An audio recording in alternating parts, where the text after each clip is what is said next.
ప్రభుత్వ కార్యాలయాల్లో పనిచేసే దళిత ఉద్యోగులపై వేధింపులు అరికట్టాలని డిమాండ్ చేస్తూ దళిత సంఘాల ఆధ్వర్యంలో కాకినాడ కలెక్టరేట్ వద్ద ఆందోళన నిర్వహించారు.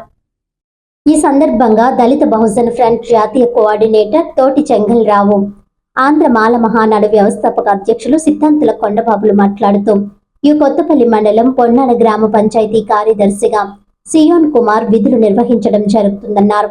అయితే పొన్నాడ పంచాయతీకి సంబంధం లేని బిల్లకుర్తి రామేశ్వర్ రెడ్డి, వాసంశెట్టి శ్రీను, వెంకట్ రెడ్డిలు తరచూ సియోన్ కుమార్ పై ఆరోపణలు చేస్తూ బదిలీ చేయాలని ఫిర్యాదులు చేయడం సరికాదన్నారు. ప్రభుత్వ అధికారిపై వేధింపులకు పాల్పడుతున్న రామేశ్వర్ రెడ్డి, శ్రీనివాస్, వెంకట్ రెడ్డిలపై జిల్లా ఉన్నతాధికారులు స్పందించి తగు చర్యలు తీసుకుని సియోన్ కుమార్ కు న్యాయం చేయాలని వారు కోరారు.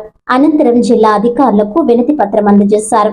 ఈ కార్యక్రమంలో Jayabheemrao Bharat party PSC chairman Enugupalli Krishna, దళిత గిరిజన జేఏసీ జిల్లా అధ్యక్షులు మేకన అన్నవరం, మాతా సత్తిబాబు, మచ్చా లవకుశ తదితరులు పాల్గొన్నారు. మీడియా మిత్రులందరికీ కూడా నా హృదయపూర్వక జైభీం తెలియజేస్తున్నాను. కాకినాడ జిల్లా పరిసర ప్రాంతాల్లోని ఎస్సీ, ఎస్టీ, బీసీ మైనార్టీ ఉద్యోగస్తులు ఎవరైతే ఉన్నారో వాళ్ళపైన వివక్షత చూపుతూను, అనేకమైన కుట్రపూరితమైన కేసులు బనాయింతూను, వాళ్ళ మీద లేనిపోయిన ఆరోపణలు చేస్తూను చాలా ఇబ్బంది పడుతున్నారు.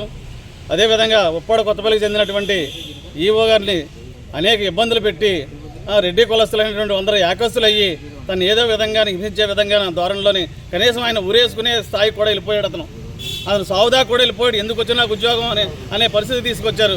వెంటనే వీటిపైన చర్యలు తీసుకోవాలని చెప్పి ఆంధ్ర మాల మహానాడు నుంచి డిమాండ్ చేస్తున్నాము. ముఖ్యంగా ఎస్సీ, ఎస్టీ, బీసీ మైనార్టీ ఉద్యోగస్తులపైన ఎవరైనా సరే వివక్షత చూపి వాళ్ళని ఇబ్బందులు పెడితే మేము మాత్రం ఊరుకునే ప్రసక్తి లేదు. ఈ యొక్క ఈవో గారు పనిచేసినటువంటి కుట్రపూరితమైన దానికి రేపు వచ్చే సోమవారంలోగా ఈ కార్యక్రమాన్ని తేల్చకపోతే మేమందరం కలిసి ఇక్కడ మహాధర్నా ఏర్పాటు చేద్దామని చెప్పి సందర్భంగా తెలియజేస్తున్నాను. జై. రాష్ట్రంలోనే కాదు, జిల్లాలో దళిత ఉద్యోగులపైన, అలాగే బీసీ ఉద్యోగులపైన, దాంట్లో కూడా చిరుద్యోగులపైన మరి వివక్ష కొనసాగుతూ ఉంది. మరి దేశం ఎంత అభివృద్ధి చెందిందని మనం చెప్పుకుంటున్నప్పటికి కూడా ఎంత చదువుకుంటే వివక్ష పోతుంది, లేకపోతే మంచి బట్టలు కట్టుకుంటే పోతుంది, లేదా ఉద్యోగం చేస్తే పోతుంది అనేది మరి మాటలకే పరిమితమైంది. చదువుకున్నా, మంచి దుస్తులు ధరించినా, మంచి ఉద్యోగం చేసినా కూడా వివక్షత సమాజంలో కొనసాగుతూనే ఉంది. ఈ నేపథ్యంలోనే మరి యూ కొత్తపల్లి మండలంలో పొన్నాడ అనే ఒక గ్రామ పంచాయతీ ఉంది. ఆ గ్రామ పంచాయతీకి ఒక దళిత కులానికి చెందిన సియోన్ కుమార్ అనే ఒక కార్యదర్శిగా పనిచేస్తున్నాడు.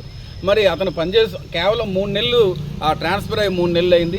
ఈ 3 నెలల్లోనే మరి కాకినాడ డిఎల్పిఓలో ఉన్న ఏఓగా పనిచేస్తున్న సిహెచ్ వెంకటరెడ్డి అన్న ఆయన మరి కొంతమంది వ్యక్తులతో అతని పైన తప్పుడు ఫిర్యాదులు పీజీఆర్ఎస్లో చేయించడం ఒకటి కాదు, రిపీటెడ్గా ఒక 150 ఫిర్యాదులు ఒక మనిషి మీద చేసాడంటే అది ఎంతవరకు ఉంటుందో మనం అర్థం చేసుకోవాలి.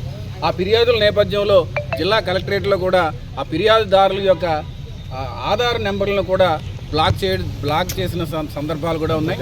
మరి ఈ సిఎస్ వెంకటరెడ్డి అన్న ఆయన పిల్లకుర్తి రామేశ్వర్ రెడ్డి, అలాగే వాసంశెట్టి శ్రీనివాస్ అనే వాళ్ళతో తప్పుడు ఫిర్యాదులు సియోన్ కుమార్ మీద చేయించి డబ్బులు డిమాండ్ చేస్తూ ఉన్నాడు.